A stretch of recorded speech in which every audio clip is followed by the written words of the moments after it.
Shabu shabu. Shabu shabu. Hello everyone, we are going to make us what is this one? Shabu shabu. Shabu shabu. Shabu shabu. Hot pot.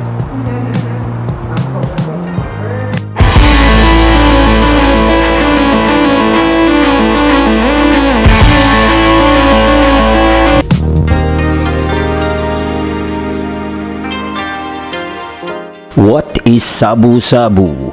According to GURUNAVI.com, Shabu Shabu is a popular hot pot dish from Japan, consisting of finely sliced meat and bite-sized vegetables, cooked in a steaming hot broth. Hot pot dining has been popular in Japan for thousands of years, since the first use of earthenware pottery. But Shabu Shabu itself first originated around the mid-20th century. The main difference between Shabu Shabu and other types of Japanese hot pot is that rather than simmering all the ingredients together before serving, Shabu Shabu is a cooked bite by bite over the course of the meal, similar to fondue.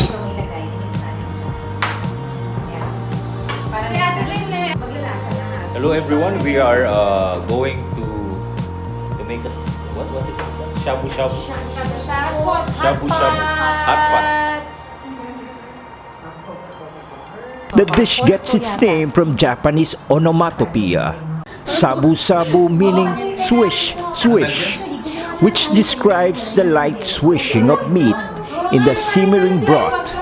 When the meat is dipped in the boiling water, the extra fat melts away, making it lighter than regular cooked meat, and a rather healthy meat dish.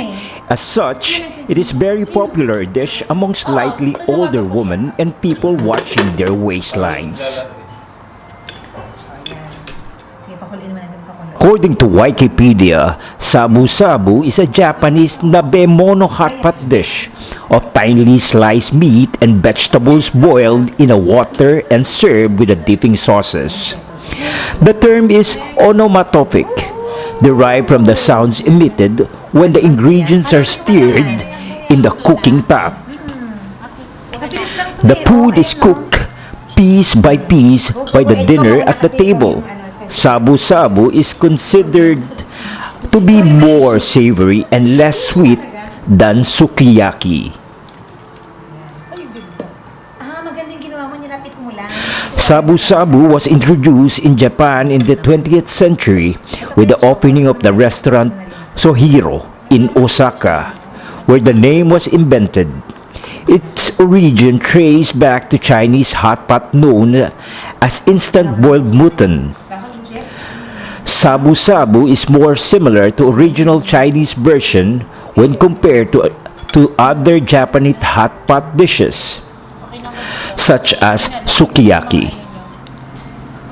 Sohiro registered the name as a trademark in 1955. Together with sukiyaki, Shabu Shabu is a common dish in many parts of Japan, but also in local Japanese neighborhoods, colloquially called Little Tokyos, in the countries such as the United States and Canada. And it's also popular in Taiwan.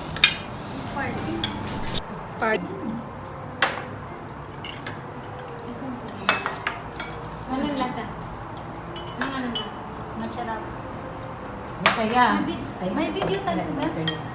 YouTube and YouTube. Kasi yung ko ganyan ginagawa. What can you say about the Hot pot!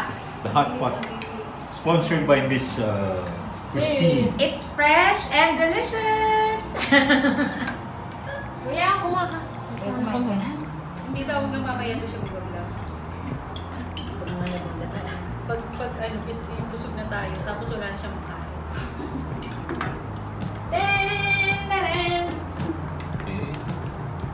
Anong gusto mo, Ten? Magdagdag pa tayo nung lobster.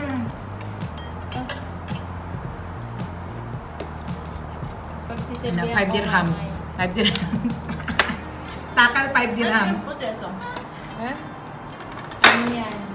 Shrimp yung isa, tapos crabs. Yan. Ilagay mo na nga lahat.